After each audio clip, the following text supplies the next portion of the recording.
It's a privilege to be here.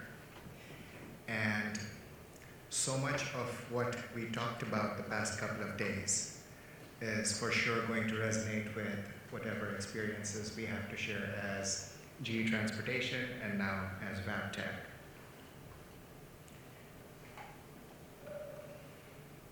Sorry, I need a little bit of help. Perfect. A little bit of overview, and I'm sharing with you a structure that perhaps all of your businesses have thought about, of what this means to your business, what it means to the environment, what it means to your customers. And the structure that we are sharing with you puts into some perspective the different topics that we are talking about, all the way from what does it mean to electrify, why should we look for electrification, where does autonomy fit in, what is the role of connectivity, how quickly is this all going to happen, and what are some of the benefits that might help the decision makers take some of the decisions that need to be taken to help us get along that direction. The key thing that we as leaders in this room recognize that perhaps a lot of folks out there don't is that mining is not a choice. Mining makes human life on Earth possible. How we mine, however, is a choice that the leaders in this room have determined. And there are a lot more stakeholders clamoring to be a part of how we make this choice, which perhaps brings us together and sharing some of our thoughts and experiences on how we wish to approach this. Some of the key trends in mining, and we have talked about it in different sessions, different words perhaps, but basically you will recognize your points on there, is automation, how do things work together, connection, how do the different fixed or mobile assets at a mine talk to each other, and then electrification. How do we go from being primarily driven by diesel to a diesel-free world? But then this does not come at the flick of a switch. It takes perhaps decades or a lot of things to change in the world for something like this to come into fruition. So here's a model that was developed by IDEO, and we sort of used it, thought through it in terms of what it might mean for mining, and tried framing this question in terms of what would be some of the economic benefits, the social benefits, or the environmental benefits that would cause this change to happen, that would cause some of these key trends in mining to come into fruition sooner.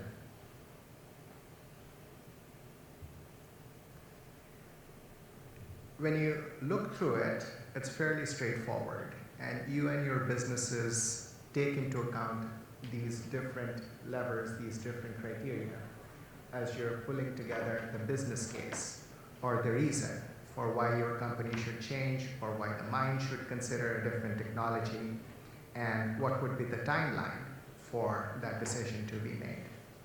Starting from something very fundamental. Is it feasible? Most mines already have an installed base. It's typically a mixed fleet. Most companies are not investing in greenfields. And some of these technologies need a tremendous amount of design thinking right from the ground up.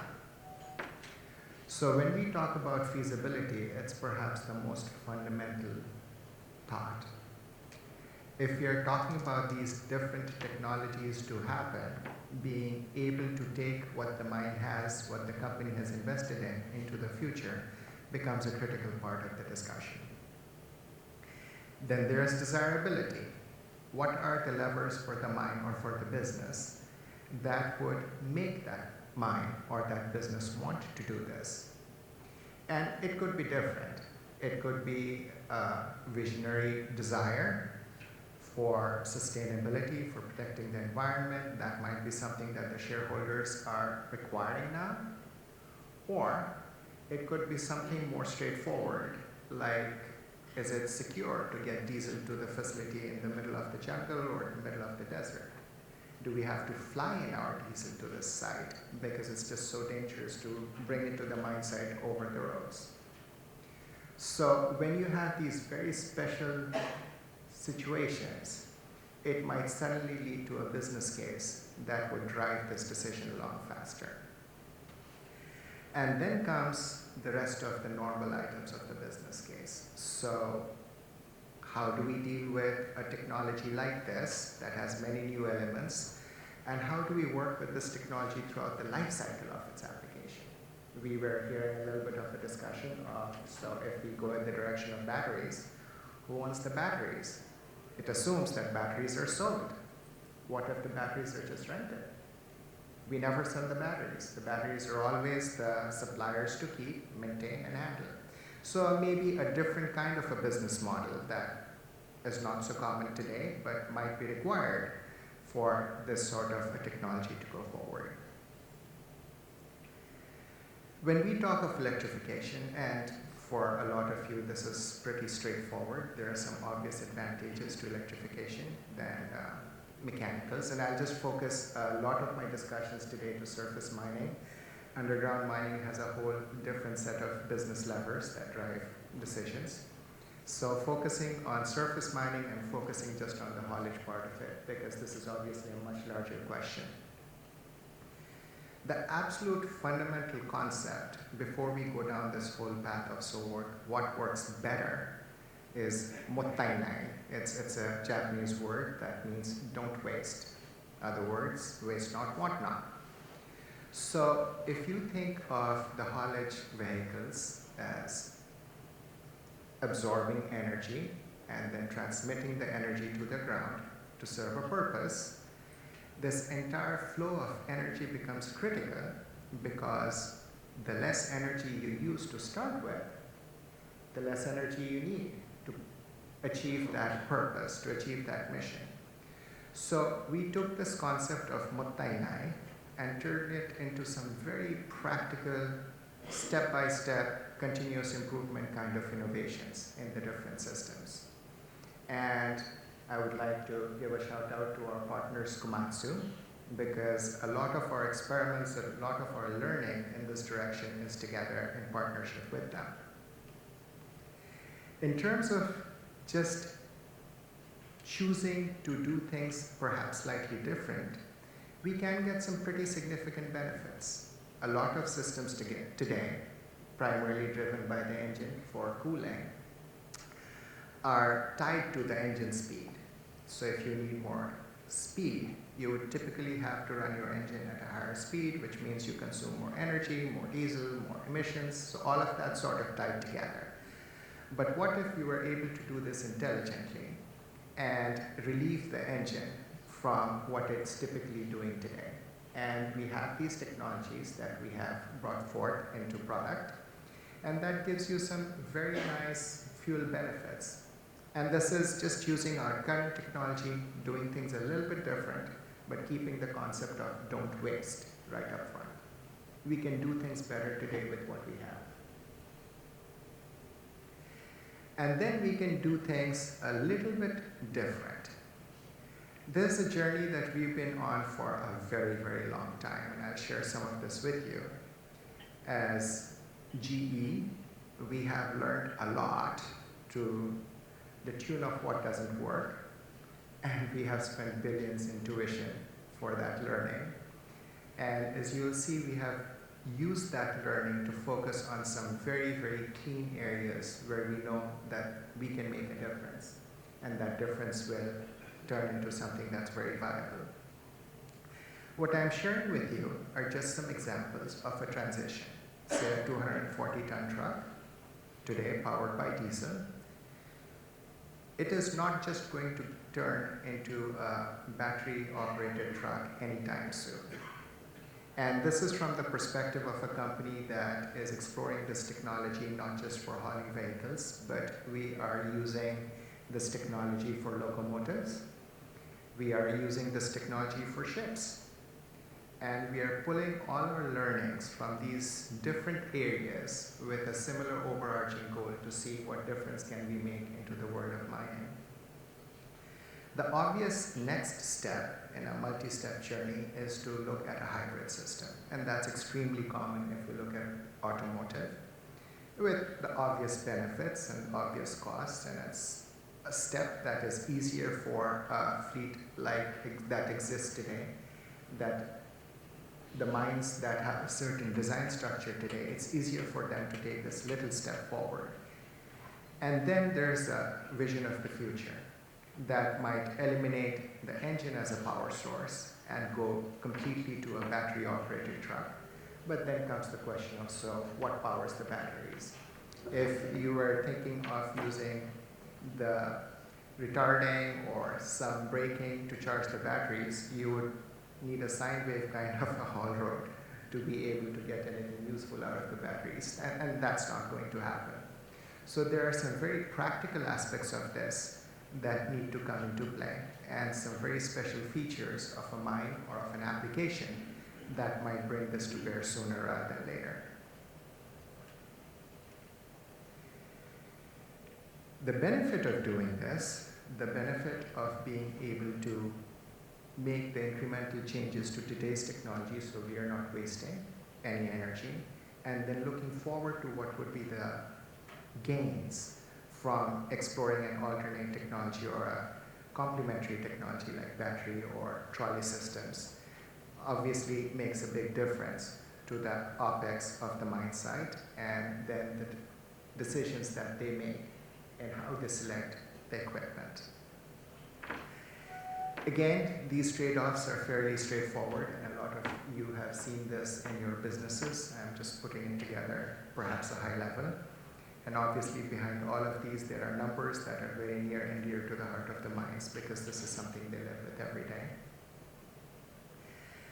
I was referring to this tuition, tongue-in-cheek, a little bit ago, but we've been in this business for a very, very long time.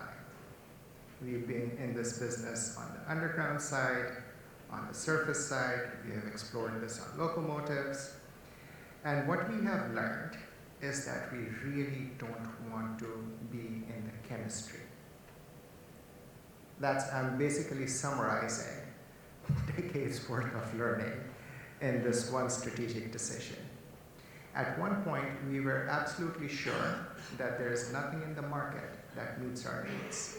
So we set out to define the market. We set out to define what it means to have a battery that can do what we needed to do.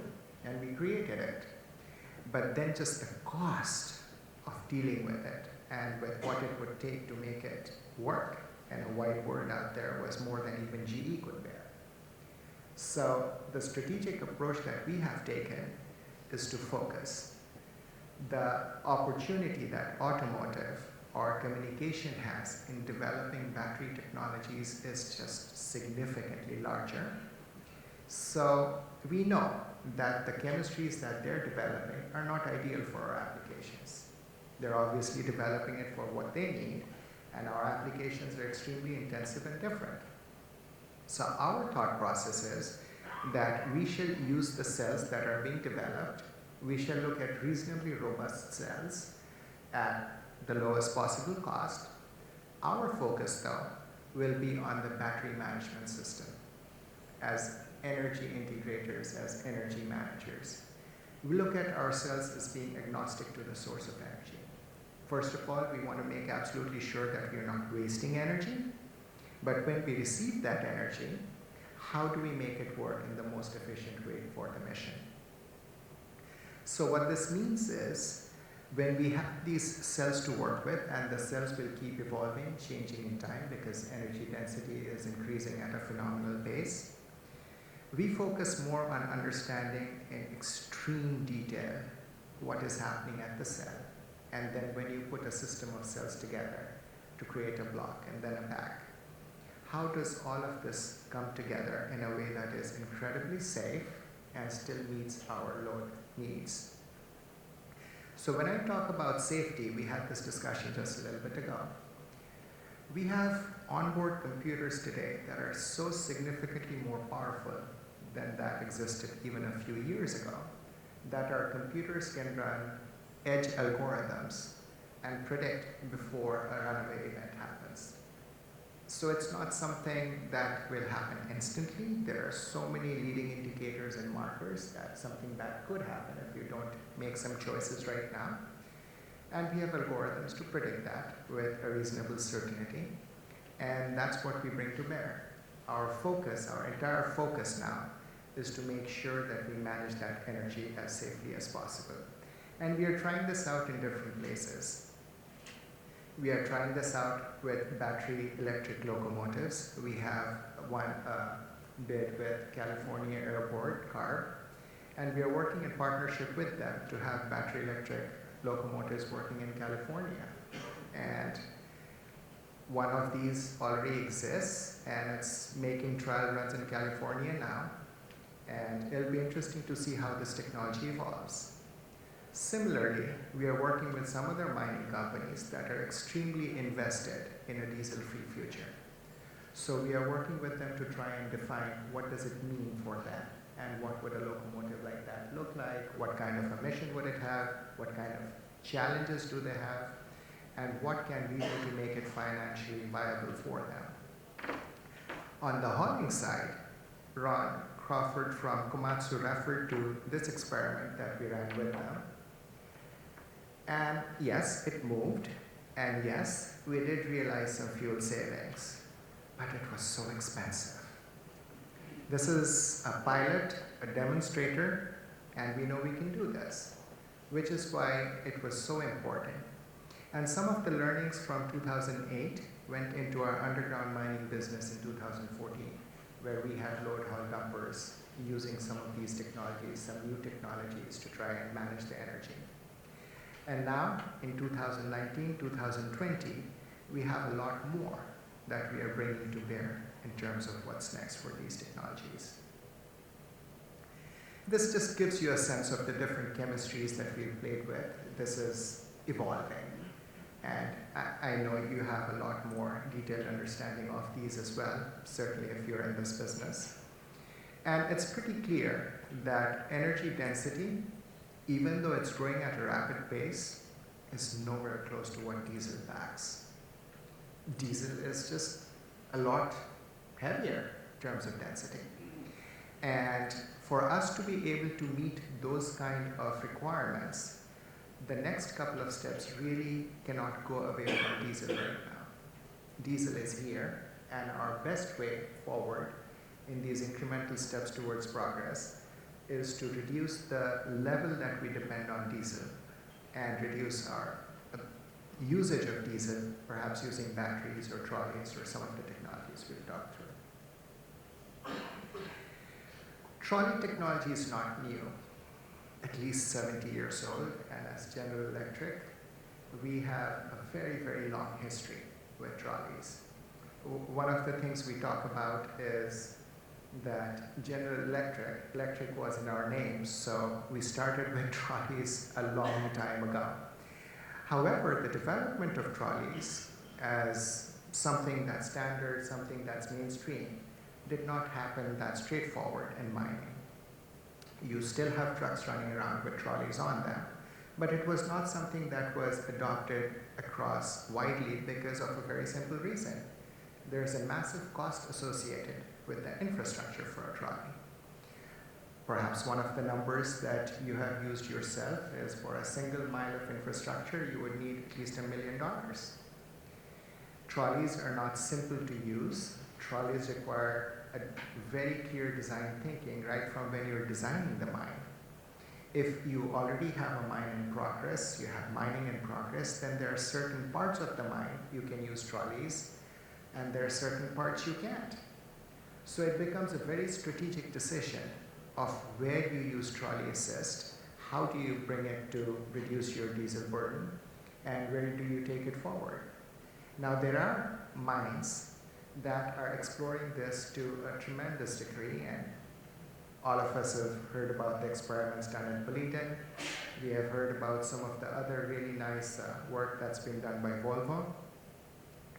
But these are the kind of decisions that will perhaps create more pilots, more demonstrators for other mines to observe, learn from, and then choose to decide whether this is what they're taking forward or not.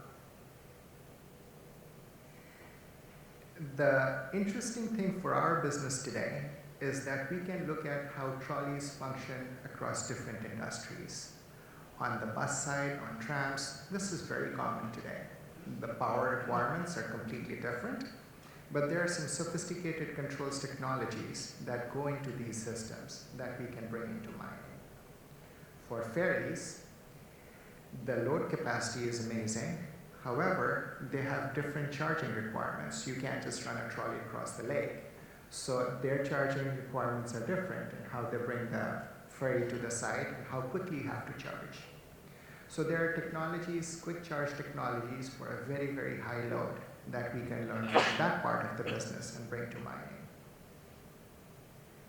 So when we are thinking of how will this work, we of course run simulations, and this is in preparation for some of the pilots that we are planning and some of our next steps for bringing these technologies into product.